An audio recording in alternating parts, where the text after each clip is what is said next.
Bem-vindo ao Olhar Indiscreto. Esta é uma série de programas que dá a conhecer pessoas que contribuem para o conhecimento através da investigação científica. O convidado deste programa é investigador há mais de 30 anos, é o biólogo Manuel Biscoito. Bem-vindo a este Olhar Indiscreto. Quando olha para a investigação que hoje em dia se faz, há muita gente a fazer investigação na Madeira, mesmo sendo uma terra pequena, e compara com aquela que encontrou ou que começou a fazer no início dos anos 80, há muitas diferenças. Sim, sem dúvida.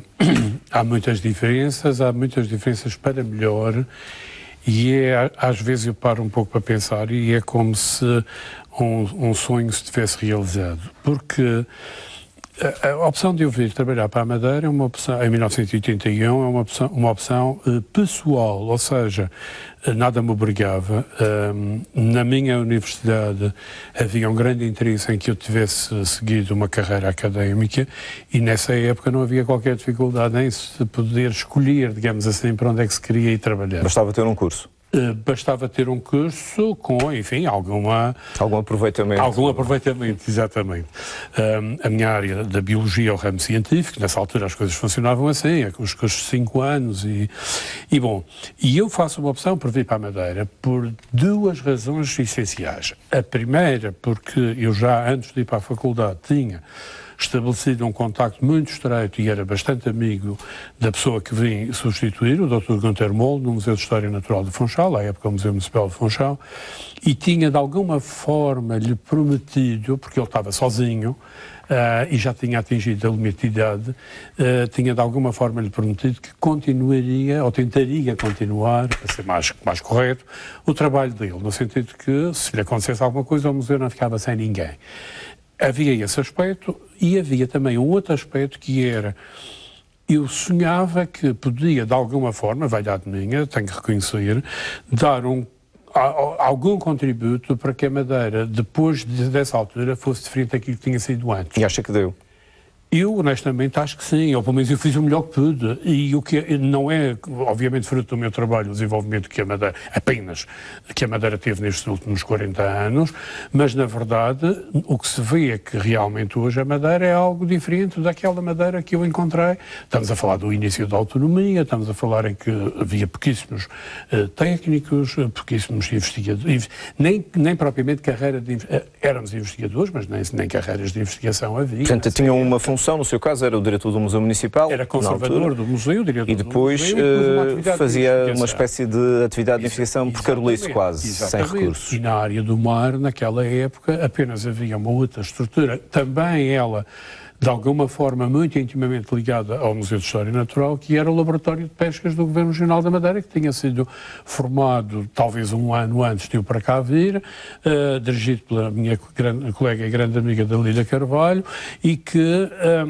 não tendo instalações para na altura, desenvolver o seu trabalho, o museu, portanto a Câmara Municipal de Funchal, naquela época, emprestou uma parte do museu para que o laboratório de pescas pudesse arrancar e pudesse funcionar, mas também apenas com uma bióloga, também foi assim que... A sua entrada coincide com um período em que, aparentemente, a ciência na Madeira deixa de ser feita por estrangeiros que vinham cá e, por vezes, contavam com a colaboração de locais e depois levavam a investigação, digamos, para casa, o tratamento dos dados e dos espécimenes recolhidos, para uma fase em que a ciência começou a ser feita aqui. Exato. No que diz respeito, e olhando para a área do mar, que é aquela em que eu realmente me movimento e que sou mais à vontade, eu acho que nós podemos realmente distinguir neste percurso 3 fases, quer dizer, não no meu percurso, eu digo no percurso da Madeira, digamos 3 fases, quer dizer, há realmente uma fase inicial que tem um expoente muito grande no século XIX e que é realmente essa fase... São os naturalistas.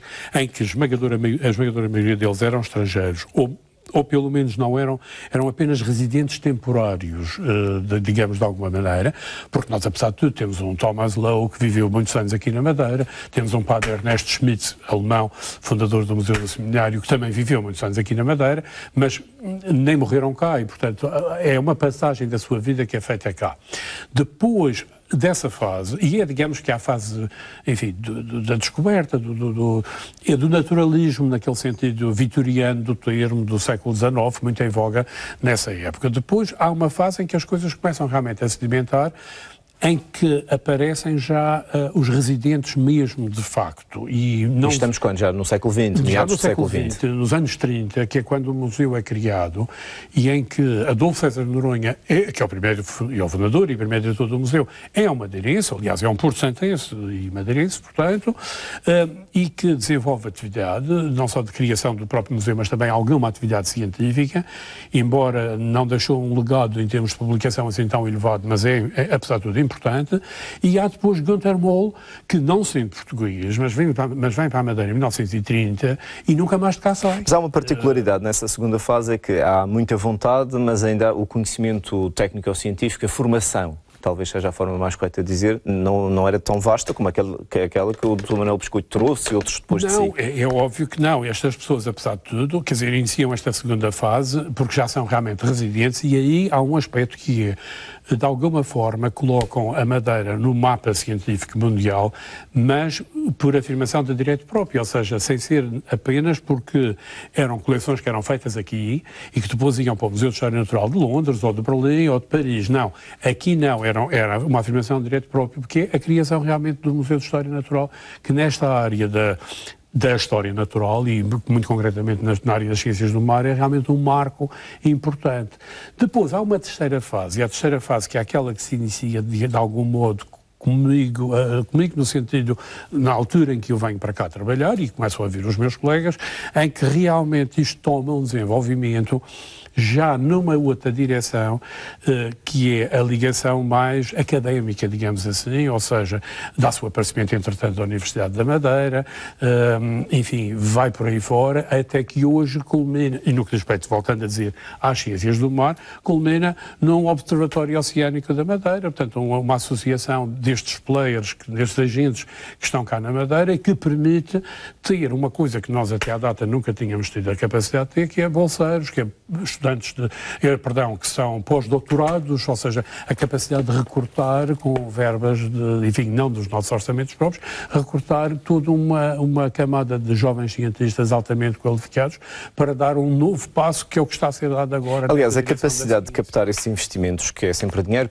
é preciso dinheiro para fazer ciência, mostra que já há credibilidade suficiente para captar esses financiamentos, porque há toda a gente no mundo a lutar por esse dinheiro, ou na Europa, sobretudo, pelos financiamentos europeus. A Madeira, na minha perspectiva, tem vantagens comparativas e competitivas, porque no que diz respeito ao mar, voltando a esta área, que a conheço melhor, tem realmente vantagens, e tem pessoas que também, obviamente, souberam aproveitar essas vantagens, e porque é óbvio que a investigação não se faz sem pessoas, e é preciso ter gente nos lugares, e ter currículo, e tudo isso, para captar os tais investimentos, mas é sobretudo também muito importante o lugar onde nós estamos.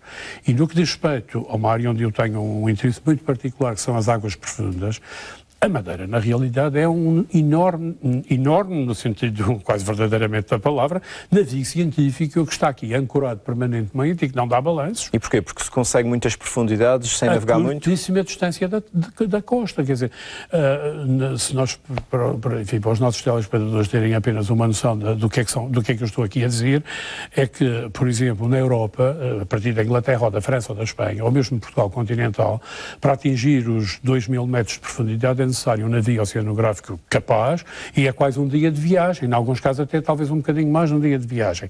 Aqui atinge os 2.000 metros, como eu digo muitas vezes de brincadeira, de profundidade, aqui sobretudo na Costa Sul, na Baía do Funchal, atinge de canoa, a remos, e pronto, e aí está, quer dizer, e nessa perspectiva, hoje o mar à volta da Madeira oferece uma potencialidade de estudo no que diz respeito à biologia, concretamente, enorme, biologia de águas profundas, porque no fundo nós somos um enorme monte submarino, na prática é isso, desde a planície abissal a 4.500 metros de profundidade até à Como é que naquela altura, hoje em dia, e podemos depois falar disso, existem uns submarinos, existem sistemas robotizados que vão a grandes profundidades, os navios têm outras capacidades, mas em 81, 82, 83, por aí, Como é que se fazia o estudo das águas profundas?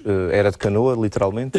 Não era de canoa, literalmente, não. Era com pequenas embarcações e ainda hoje, de alguma forma, é a nível, porque quando eu digo atinge-se grandes profundidades a distâncias muito curtas da costa, o que permite fazer determinado tipo de trabalhos com embarcações do tipo de embarcações da pesca profissional, mas é também com outro aspecto, que é, e isso é um legado, de alguma forma, do meu antecessor e do passado, que é o relacionamento em rede com outros institutos. É que hoje em dia esta investigação oceanográfica na área do mar é sobretudo muito cara e muito complexa, e são poucos aqueles países que realmente podem dizer que têm toda a tecnologia e todos os recursos para estarem completamente autónomos e fazerem tudo aquilo que lhes apetece. São poucos os países nessas circunstâncias. Portugal decididamente não é um desses países e, portanto, aqui é muito importante o estabelecimento dos contactos.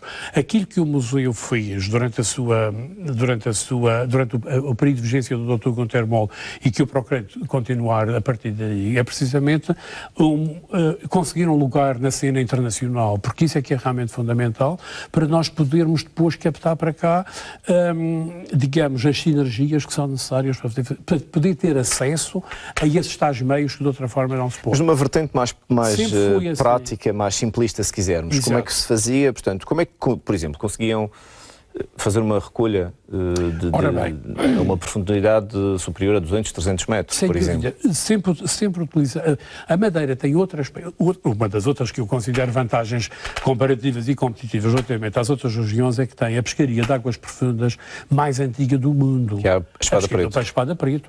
O peixe-espada preto, para quem não sabe, aqui na área da Madeira está entre os 800 e os 1200 metros de profundidade e os pescadores há mais de 200 anos pescam nestas profundidades. Portanto, nós temos aí um saber acumulado do ponto de vista prático do que é realmente trabalhar com artes de pesca, que no fundo não passam de instrumentos de colheita, de alguma forma é isso, a essas profundidades. Aquilo que nós fizemos, que eu fiz durante muito tempo, foi realmente pegar nesse tipo de conhecimento e de alguma forma introduzindo algumas especificidades para que realmente deixassem de ser estritamente aparelhos de pesca para serem instrumentos de colheita, nomeadamente colocando instrumentos eletrónicos, etc., etc., utilizar esse tipo de arte, chamemos-lhe assim, para poder aceder a esses grandes fundos. Ainda hoje é assim. Em março deste ano, eu tive a sorte de dirigir uma campanha oceanográfica nos Montes Marinhos Seine e Unicórnio, portanto aqui a norte da Madeira, no chamado Complexo da Ferradura, em que é um projeto internacional financiado pelo mecanismo do Espaço Económico Europeu, do qual a Noruega é o principal país financiador, e é um projeto que a nível nacional, enfim, agrupa uma equipa muito vasta e é dirigido pelo IPMA, o Instituto Português do Mar e da Atmosfera. Bom, neste aspecto, digamos, a parte de trabalho que nos cobra a nós é precisamente o estudo da biodiversidade de crustáceos e de peixes, e tivemos a missão que decorreu nestes montes com recurso a uma embarcação de pesca da Madeira, uma embarcação de pesca do atum, que nós fartámos para este trabalho, e utilizando armadilhas, portanto, vulcovos de diferentes modelos, o aparelho de pesca da espada e o aparelho de pesca um aparelho de pesca de fundo, que neste caso foi construído nos Açores. E o que é que encontraram? Sabemos que existe a espada, mas ultimamente, até muito por fruto do seu trabalho, tem-se sabido que há outras espécies que eram desconhecidas das águas profundas. Sem dúvida. Repare, a nível dos peixes, nós neste momento, e eu estou envolvido diretamente nesse projeto, digamos assim, porque há projetos que são aqueles que são há 3 anos ou há 4 anos e que têm um financiamento determinado, e depois há os chamados projetos para a vida, que neste caso a questão da biodiversidade, a gente pode dizer, o estudo da biodiversidade é um projeto para a vida e é uma coisa que vai decorrer ao longo da minha vida.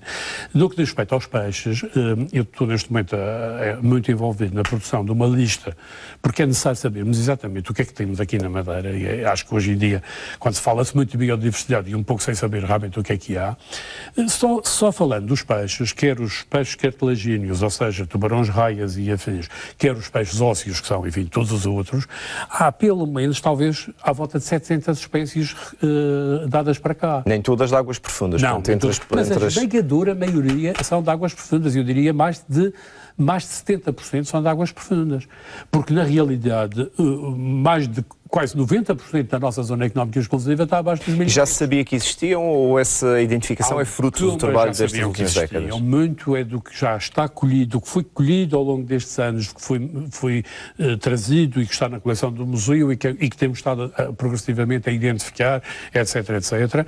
E, obviamente, estes trabalhos que se vão fazendo.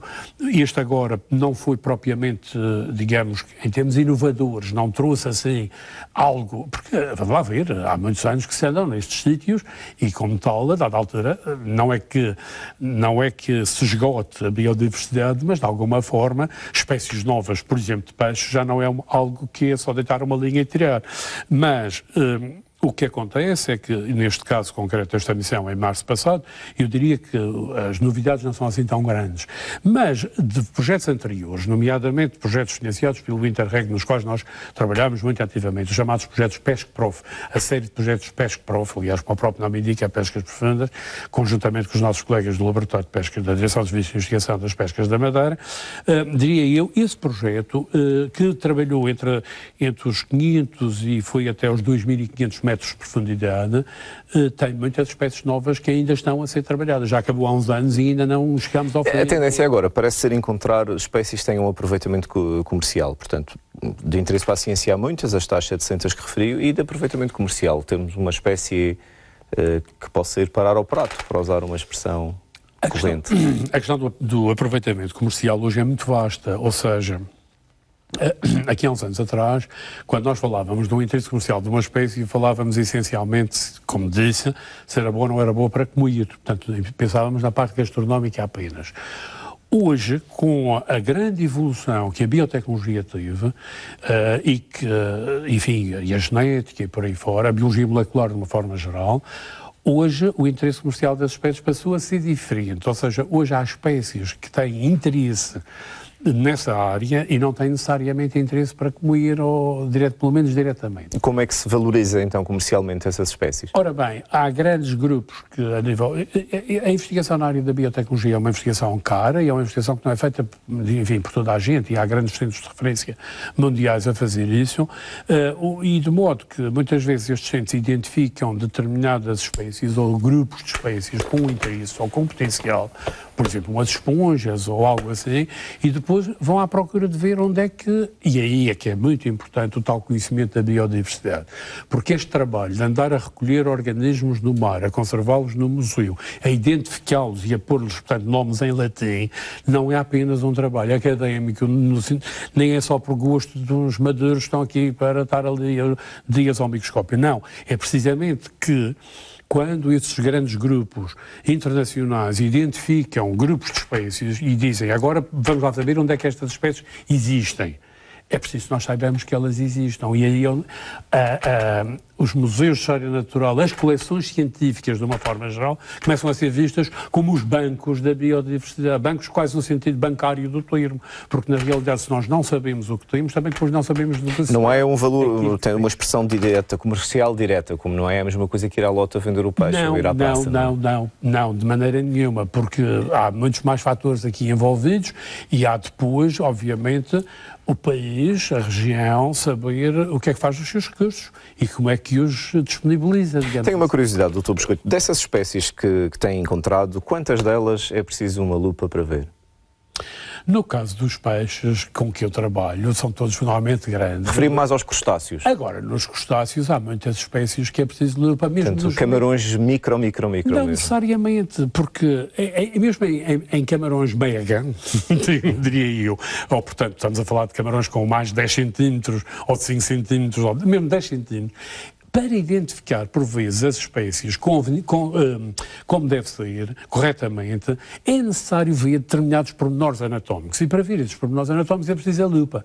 Portanto, eu muitas vezes meto um peixe na lupa e esse peixe tem 20, 30, 40 centímetros. Sai fora da base da lupa, claramente. Mas eu estou a ver determinados pormenores anatómicos nas brânquias, por exemplo, a dentição do céu da boca, da língua, por aí fora. E E isso requer realmente a lupa. A lupa é um instrumento fundamental.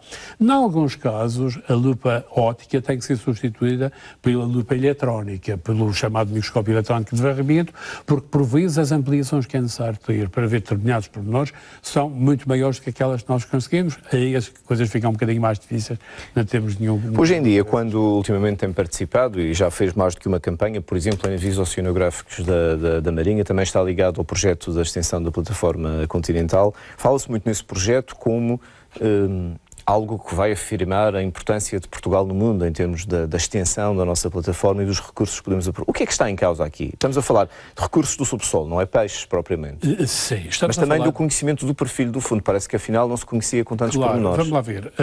Portugal já tinha, a partir em relação aos seus colegas da Europa, a maior zona económica exclusiva, ou seja, em termos da chamada área das 200 milhas, que é aquilo que as pessoas normalmente ouvem, a zona económica exclusiva, Portugal, graças às regiões autónomas dos Açores e da Madeira, somado com o continente português, já tinham em si a maior área de zona económica exclusiva. Uma zona onde o Estado ribeirinho detém praticamente todos os direitos de exploração, quer do que está no fundo, debaixo do fundo e na coluna de água até à superfície e aquilo que passa à superfície. Dentro das 200 milhas, o Estado ribeirinho é, digamos, o senhor, digamos assim, é o dono dos recursos que lá estão.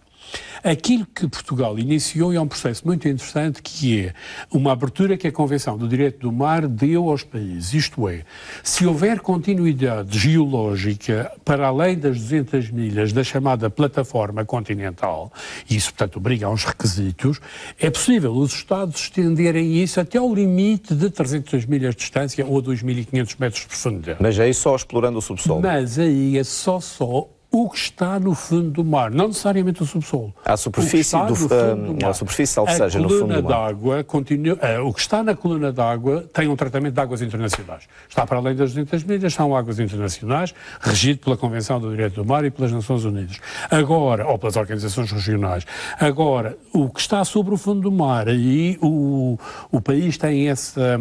Agora, corrija-me se eu estiver errado. Nós não é preciso ir muito longe, mesmo aqui no arquipélago da Madeira, e sem sequer ir para essa área da extensão da plataforma, é fácil chegar a 4.000 metros de profundidade. 4.500 até. O que é que se encontra no fundo do mar a 4.500 metros de profundidade, naquela escuridão toda? 4.500 metros de profundidade, o que nós temos é aquilo que se chama a planície abissal, ou seja, neste caso até chamada a planície abissal da Madeira, é assim que é conhecida esta planície, que é no fundo uma extensão, como o próprio nome indica, plana, e sobretudo composta de vasa ou de areia muito fina, com ondinhas, o que os ingleses chamam os ripple marks, portanto é fruto da corrente que está permanentemente a água, do movimento da água sobre o fundo.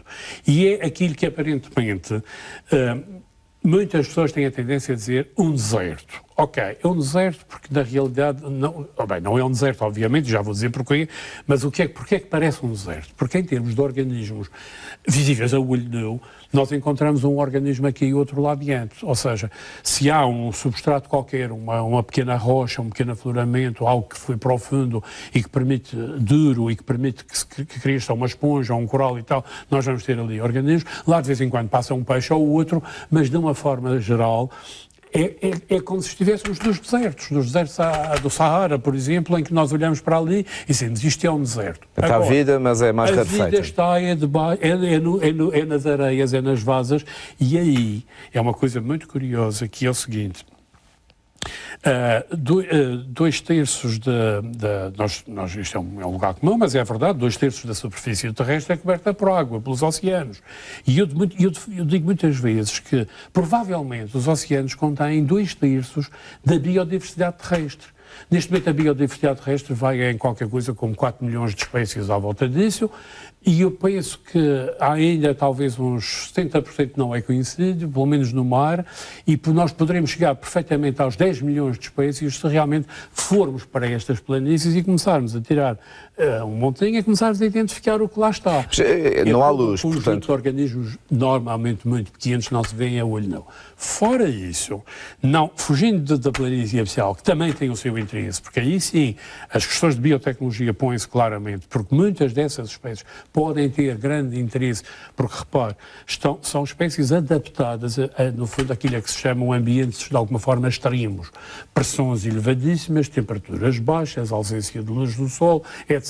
Portanto, essas espécies têm mecanismos fisiológicos de funcionamento, funcionam perfeitamente, perfeitamente adaptados a essas circunstâncias. E tem interesse para o estudo, para a ciência. Esses mecanismos é que podem muitas vezes ter grandes aplicações depois feito numa escala industrial, e a biotecnologia, no fundo, acaba por ser um pouco... Mas então, fora da planície abissal? Da planície abissal, o que é que nós temos? Nós temos uma enorme vertente, porque a Madeira é um vulcão submarino. A Madeira, quando se sabe, tem origem há cerca de 5 e 7 milhões de anos atrás, numa erupção vulcânica que se dá precisamente na planície. Há um ponto quente, há uma fissura da crosta e há uma erupção vulcânica que traz a Madeira até à superfície. E, portanto, o que nós temos é uma enorme montanha submarina. E é nestas vertentes que aí sim tem uma quantidade de rocha dura exposta muitíssimo grande, que há toda uma fauna agarrada, digamos assim, que é extremamente interessante e muitíssimo... Portanto, se tirássemos a água ou se conseguirmos ver, e existem modelos do fundo, o que estaríamos a olhar, no fundo, era como se fosse olhar para a Cordilheira Central da Madeira, por exemplo, cheia de montanhas. O mar é assim também, o fundo do mar. É assim também, não é obviamente...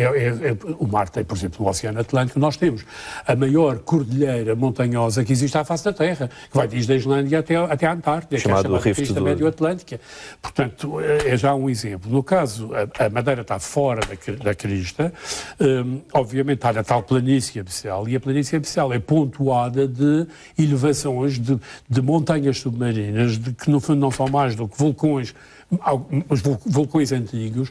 A Madeira está fora da água, tem uma parte fora da água, tem 1850 metros de altitude, o Porto Santo tem uma parte fora da água, mas depois o Banco Santo, por exemplo, já não tem nada fora da água, está a 100 e tal metros de profundidade, mas já esteve fora da água antes, quer dizer, quando a Madeira não existia, e o Banco Santo estava no lugar do Porto Santo, e o Porto Santo estava no lugar da Madeira. Todo esse trabalho, portanto, o que está a ser feito é, no fundo, não é redesenhar, mas será conhecer melhor o perfil dos fundos. Esse é o trabalho de extensão da plataforma no que se aplica às águas da Madeira. Essencialmente conhecer o perfil dos fundos, conhecer o perfil e a natureza dos fundos, porque é muito importante, repare, porque é que a Madeira, entre as digamos, 3 sub-áreas que Portugal tem no mar, do continente da Madeira e os Açores, a Madeira é aquela que contribui menos para o alargamento da plataforma.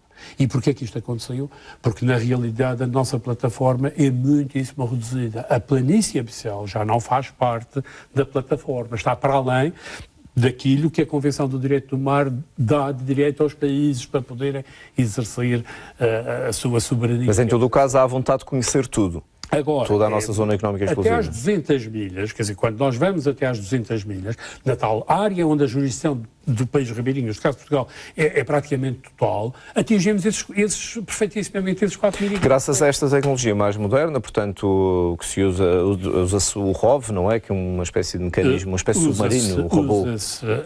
Portanto, no caso da extensão da plataforma, o trabalho é feito a vários níveis.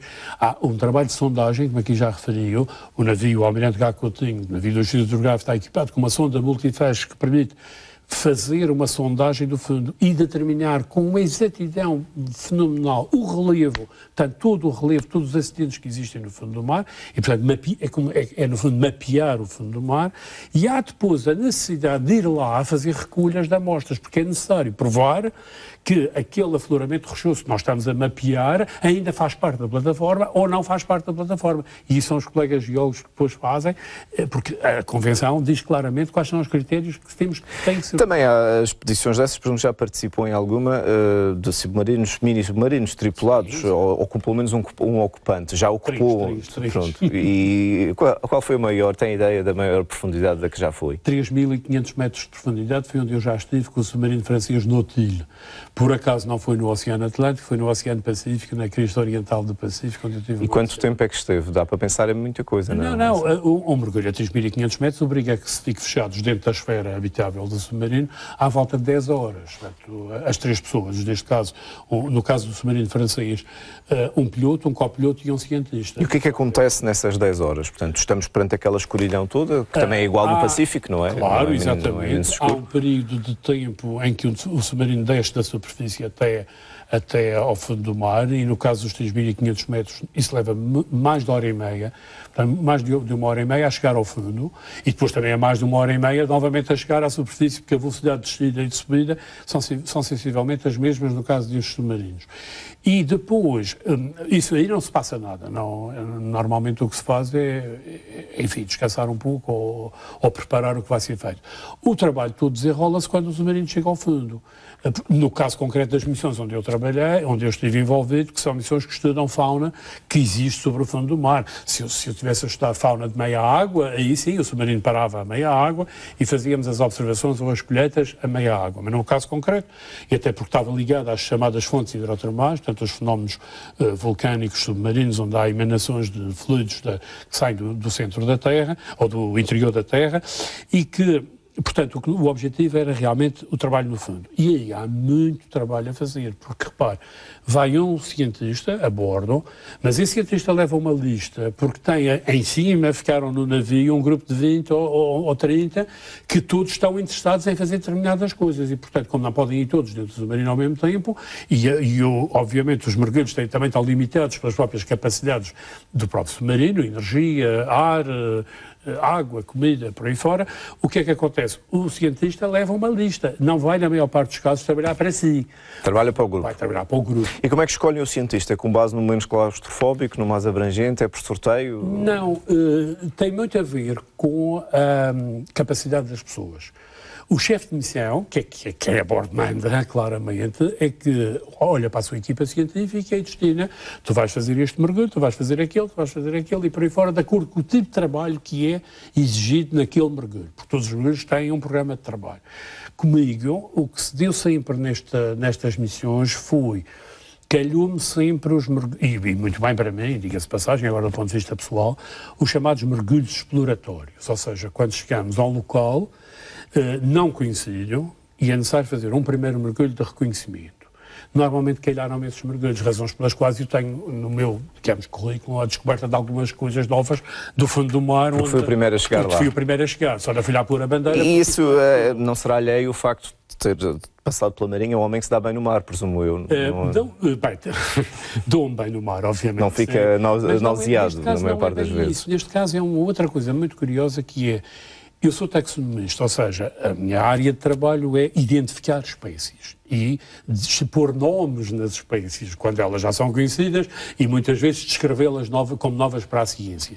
Ora bem, as pessoas que trabalham na taxonomia, embora eu trabalhe essencialmente com peixes, mas nós temos, de alguma forma, um olho que é um pouco treinado em relação a uma fauna mais vasta, quer dizer, ou seja, e também o facto de ser conservador no Museu de História Natural, receber ao longo da minha vida grupos de investigação que trabalham em N, digamos, grupos zoológicos diferentes, e que chegam aqui à Madeira e dizem: olha, eu estudo esponjas, onde é que você me aconselha a ir fazer colheitas? Eu estudo corais, onde é que você me aconselha a ir fazer colheitas? Coisas assim deste género. Portanto, a pessoa tem o olhar mais treinado. Tem que, de alguma maneira, ter um conhecimento um pouco mais... Como é que se escolhe o nome? Portanto, há regras para... Já lhe digo, mas deixe-me só terminar esta parte, que é o seguinte: o que é que acontece? Esse conhecimento um pouco vasto, especializado em alguma coisa, mas de uma forma geral um pouco vasto, facilitou-me no aspecto de me calharem os mergulhos de exploração. Porque ao menos eu podia chegar cá acima e dizer ao chefe de missão: olha, aquelas comunidades são dominadas por esponjas, por corais, por gorgónias, por isto, por aquilo e tal. Um colega, muitas vezes altissimamente especializado num aspecto muito particular de uma determinada... Não veria o resto. Não veria isso. Passando à nomenclatura da espécie, portanto, à atribuição do nome, é latim porque é uma língua... que não sofre alterações. Não sofre alterações. E normalmente o nome de uma espécie tem duas palavras. Uma delas pode ser associada a quem a descobre. E depois à frente tem o nome de quem? Tem o seu nome em alguma? Tenho, mas não no nome da espécie. Não no nome da espécie, tem à frente. Exato. Quando se escreve formalmente o nome de uma espécie, ele é composto, como diz, por dois nomes em latim. O primeiro nome é o chamado nome do género e depois o segundo nome é um nome específico para aquele indivíduo. Mas aí, espécie. Em que é que quem a descreve se inspira? Quando descreveu as espécies que descreveu, em que é que se inspirou? Porque isso é como escolher o nome de uma criança, ao fim e ao cabo. Era o que eu ia dizer. Batizar uma espécie, por vezes, é tão difícil quanto batizar uma criança, porque nós, por vezes, temos uma quantidade de nomes que gostaríamos de pôr aos nossos filhos e temos que escolher alguém e estar de acordo com a nossa mulher e por aí fora. No caso das espécies, há duas formas de, basicamente, resolver a situação. Uma é ou a espécie tem pormenores anatómicos que são muito marcantes. Por exemplo, eu descrevi uma espécie de abrótia de profundidade aqui há uns anos. Aliás, a primeira espécie que eu descrevi como nova para a ciência na minha vida profissional tem uma característica relativamente a todas as outras mais parecidas com ela, que é as barbatanas pélvicas, as barbatanas ventrais, extremamente curtas. As barbatanas ventrais num peixe podem-se considerar os pés do peixe, digamos assim. Se nós pensarmos em termos de uma relação com a anatomia humana, então eu chamei àquela espécie Lemonema, porque é o nome do género, curtipés, porque tem uns pés curtos. Portanto, lá está, usei uma característica anatómica. Por vezes as características anatómicas... Olha, estou neste momento a acabar a descrição de uma espécie que vai agora para a publicação, em que se chama Lepidium cabo-verdensis, porque é uma espécie de Cabo Verde, provavelmente endémica de Cabo Verde, embora quando se está no mar é sempre muito difícil o que é que são espécies endémicas. Por causa da continuidade exclusivas de uma determinada área. Mas este grupo, que é também um grupo de brótias da fundura, este género concretamente, o género Lepidium, tem muitas espécies à escala mundial que estão restritas a montes submarinos ou a ilhas ou a pequenos arquipélagos. Portanto, parece ser um género com tendências para formar espécies endémicas. Mas mesmo que não seja, não interessa, é de Cabo Verde e então resolvemos chamar, e os meus colegas, físicos cabo-verdenses. Tenho outra que estou agora também já pronta para publicação, que é digamos, também da família das abrótias e que se vai chamar Mauli. Mauli porquê? Porque eu vou dedicá-lo ao meu antecessor, que é Mol, e aí latiniza-se o nome da pessoa, acrescentando, neste caso, se for um homem ou um... Neste percurso todo, olhando aqui para o arquipélago da Madeira, acha que é um privilegiado poder ir, por exemplo, às desertas ou às selvagens, quando se vai trabalhar... As selvagens são simbólicas para a investigação científica na Madeira. Não, quer dizer... E começou a lá ir numa fase em que ainda até foi responsável pela reserva, ainda antes do trabalho. Antes de ter o curso. Não, sem dúvida que eu pessoalmente considero uma pessoa privilegiada nesse ponto de vista, porque acho que um biólogo, quando consegue um emprego na biologia, o ser pago para fazer o que gosta é algo que é um privilégio, porque se nós pensarmos à escala mundial, não são assim tantas pessoas que estão a ser pagas para fazer aquilo que gostam. É uma profissão saudável, digamos assim, pelo menos não tem... É uma profissão muito aliciante. É a vida, as ciências da vida, no fundo, acaba por ser isso, e isso é tudo. E percalços acontecem muitas vezes, por mais planificação que se tenha, acontecem às vezes histórias engraçadas. Sim, quer dizer, percalços, obviamente, ver a morte à frente, mais de uma vez, sobretudo porque às vezes as situações que a pessoa se coloca são muito arriscadas. A nível do mar, eu já estive uma vez nos Açores a bordo do navio oceanográfico francês, em que eu e o colega meu que estávamos à popa do navio, se não estávamos bem amarrados, tínhamos ido de bordo afora, ficámos com água acima da cintura, o mar não estava bom e, portanto, a situação estava mesmo limite, mas, no entanto, tínhamos aparelhos na água que tínhamos que tirá-los fora. Nas Ilhas Selvagens, o Dr. Zini e eu, uma vez numa operação de anilhagem de cagarras, eu tive uma situação de um desmoronamento de rochas e fiquei com uma perna debaixo de uma rocha que pura e simplesmente podia ter ficado com a perna partida se não tivesse havido ali uma enorme sorte da perna ter ficado numa fenda e, portanto, não aconteceu nada. Isso mostra que, no fundo, ao contrário do que as pessoas pensam, temos estado aqui a falar de algumas das suas descobertas e de algum do seu trabalho, mas isto é um trabalho de muitos anos em que muito do tempo, ou seja, gasta-se muito tempo para cada descoberta, ao fim e ao cabo. É um trabalho moroso, necessariamente. Sem dúvida. Eu, por acaso, às vezes penso que nós precisamos... O professor Sobrinho nos ouvi dizer uma coisa muito interessante a propósito da vida e da questão do cancro e tudo isto, em que ele dizia também é preciso ter um pouco de sorte. É óbvio que sim, é preciso ter um pouco de sorte, mas o que se tem é que se trabalha muito para ele, não há outra maneira. E a vida de um biólogo é essencialmente trabalho.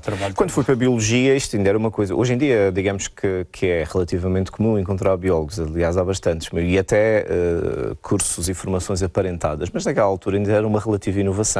Fugia ao classicismo do direito, de outras áreas da engenharia. E digamos que a minha geração, portanto, a geração que agora tem praticamente 60 anos, é a geração da mudança de paradigma na biologia, em que o biólogo deixa de ser o professor de Ciências Naturais apenas, porque dizer, quando se falava eu vou tirar Biologia, o que é que se pensava? Não, vou tirar Biologia, vou ser professor de Ciências Naturais, com tudo o que de bom isso tem e de importante, inclusivamente, isso tem. Mas, por exemplo, não é para si dar aulas. Não, até poderia ser, mas não foi esse o objetivo. Mas o que eu quero dizer é que a mudança dá-se nessa altura.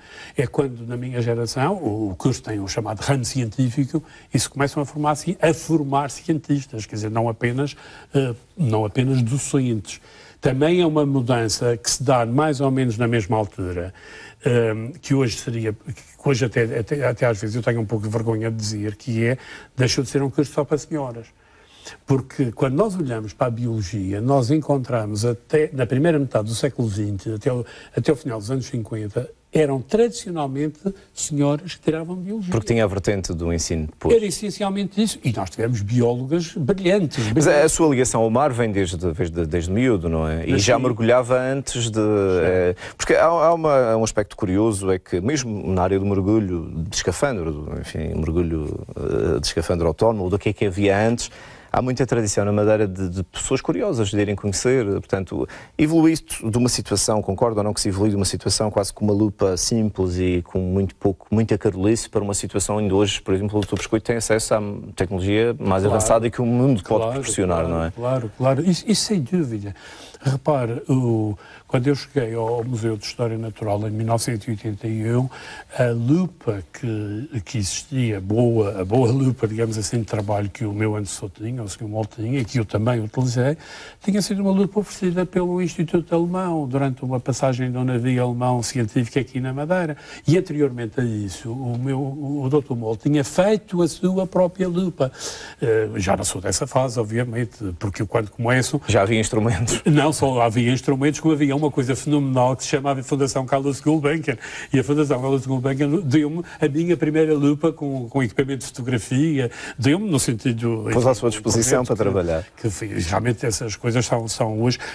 Mas a verdade é que se faziam os equipamentos. Eu, quando comecei na área do mergulho amador, obviamente que não sou do tempo de que se faziam os próprios equipamentos. Isso é o engenheiro Jorge de Castro. Mas já ouviu essas histórias, que isso acontecia, não é? Foram aqueles com quem eu contatei de perto e que me meteram o bichinho, mas só que nessa altura já se comprava algum equipamento. Mas... as minhas primeiras garrafas de mergulho, que ainda hoje conservo lá no meu laboratório, na Estação de Biologia Marinha, é uma bibotelha feita com garrafas de ar comprimido dos aviões Spitfire da Segunda Guerra Mundial. Foi com essas que eu comecei a mergulhar, portanto, ainda, apesar de tudo... E acha que hoje, em relação ao seu tempo inicial, quando começou a relacionar-se com o mar, que nós nos relacionamos melhor com o mar hoje em dia, aqui na Madeira? Sem dúvida. Embora eu continue a dizer, às vezes, que durante muito tempo eu dizia, os madeirenses são sentados de costas para o mar. Era uma frase que eu usava muito. Hoje cada vez menos, sem dúvida alguma, porque na realidade hoje as pessoas realmente começam-se a aproximar do mar, se bem que a Madeira tem um problema muito grande de acessibilidade. É preciso ver que esta questão, porque quando a gente diz porque é que os madeirenses, numa ilha que é rodeada de mar por todos os lados, de alguma forma, em tantos aspectos, estão tão divorciados do mar, isto não é só porque as pessoas ou enjoam ou não gostam, não, é porque a Madeira é muito inacessível. Se nós pensarmos bem, todas as falésias, e depois não se sai. De maneira que nessa perspectiva, há essa questão, digamos que eu diria histórica, que justifica algum tipo de comportamento. Agora, que isso tem alterado drasticamente, tem. E vejamos que hoje em dia não acontece nada na costa do estilo um peixe que morre e um pouco mais estranho e que dá à costa, um mamífero marinho, uma tartaruga, que nós não recebamos um telefonema, ou a Proteção Civil receba um telefonema, ou as autoridades a dizer, olha, está aqui uma tartaruga morta, está aqui um golfinho morto, não sei quantos e tal. E isso o que é? Eu não acredito até prova em contrário, isto não significa que estão a morrer mais do que morriam antes. O que acontece é que hoje se vê tudo porque as pessoas estão realmente muito dispersas. E aí tem que se dizer que pessoas como Jacques Cousteau e outros, e a televisão, fizeram realmente, promoveram um conhecimento do mar à escala do grande público, que interessou realmente as pessoas para... Mas essa humanização da vida do mar não esconde uma outra realidade, é quase, digamos, a última questão que lhe faço, que é a pesca continua a existir e vamos ou não vamos chegar a um ponto brevemente, daqui a uns anos, em que vai ser muito difícil comer um peixe fresco, por exemplo, que não seja de viveiro? Essa pergunta é a pergunta do $1 milhão, porque realmente isso agora depende um pouco do grau de otimismo de cada um. Eu que sou um otimista inveterado, eu continuo a achar e a acreditar que nós vamos poder continuar a comer um peixe selvagem, talvez, o que não vamos continuar a comer um peixe selvagem é o preço que pagamos atualmente, isso é que não. Repare, eu agora muito recentemente, conjuntamente com o Dr. João, com o meu colega João Delgado e um grupo muito alargado de investigadores, publicamos um artigo agora muito recentemente sobre o estado das pescarias na Europa, nomeadamente no Atlântico e no Mediterrâneo. A situação do Mediterrâneo é absolutamente calamitosa, eu diria. Não há uma única pescaria no mar Mediterrâneo que esteja considerada sustentável. Enquanto que a da Madeira é. E a da Europa são quase todas ainda, apesar de problemas com o bacalhau, enfim, aqueles que nós conhecemos mais, mas apesar de tudo, ainda são, na esmagadora maioria, consideradas sustentáveis. Porquê? Porque houve um esforço muito grande há cotas, enfim, há uma série de regras que estão cada vez mais a ser impostas. Mas há sequer noção de percebermos como é que a vida no mar vai resistir à cada vez maior exploração de recursos, por exemplo, agora, do subsolo, etc. Vamos lá ver. Há aqui um problema que a Terra tem, o planeta tem, e que não é um problema fácil de resolver. É que nós somos 7 bilhões atualmente. E eu não acredito que haja recursos alimentares para 7 bilhões. À escala da Terra, sobretudo se os 7 bilhões comerem o que nós aqui na Madeira comemos ou que nos países chamados desenvolvidos comem. Isso que é que não há de maneira nenhuma. Que é demais, como aliás se vê, mas enfim. O que é que acontece? Aí não pode sair. Portanto, há que haver mudança de hábitos. Relativamente à questão da pesca, e é uma coisa que eu não sou biólogo pesqueiro, mas obviamente como biólogo e como cidadão interesso-me muito para... Pela noção, para terminarmos. E a verdade é que há um aspecto muito importante que é a questão do desperdício. Hoje, quando nós vamos ao supermercado e compramos uns filetes de pescada ou de outro peixe qualquer, todos arranjadinhos, direitinhos, sem espinhas, impecáveis, que é só chegar a casa e preparar, nós temos que pensar que aquilo representa uma percentagem relativamente pequena do peixe. O resto tudo, o que é que aconteceu? Foi para o lixo, foi fora. E é isso que há aqui este problema que tem que ser resolvido. Porque das duas uma, se nós... E aí o mundo anglo-saxónico é um problema muito sério. Eu muitas vezes digo que o problema de muitos peixes é o chamado fish and chips dos ingleses, ou seja, o fish, que é o peixe, e os chips, que é as batatas fritas, em que o peixe não tem uma espinha, as batatas fritas também não, e portanto tudo se come e é muito prático. Isto obviamente, que esta mentalidade tem que acabar. E nós portugueses temos essa enorme vantagem de comer peixe como deve ser, e com o peixe inteiro no prato, mas muita gente no mundo não faz isso, ou não consegue fazer isso, e portanto... Há que haver uma mudança de mentalidade para haver um maior aproveitamento. Depois é a questão das regras, que têm que ser obviamente impostas. Agora, vamos lá ver, se vai haver para alimentar convenientemente 7 bilhões agora e eventualmente 8 bilhões daqui a uns anos, eu não sou futurologista, mas é algo para alimentar os cientistas nos próximos tempos. Manuel Biscoito, muito obrigado por ter vindo aqui ao Olhar Indiscreto. Olhar Indiscreto com o Manuel Biscoito. Até à próxima.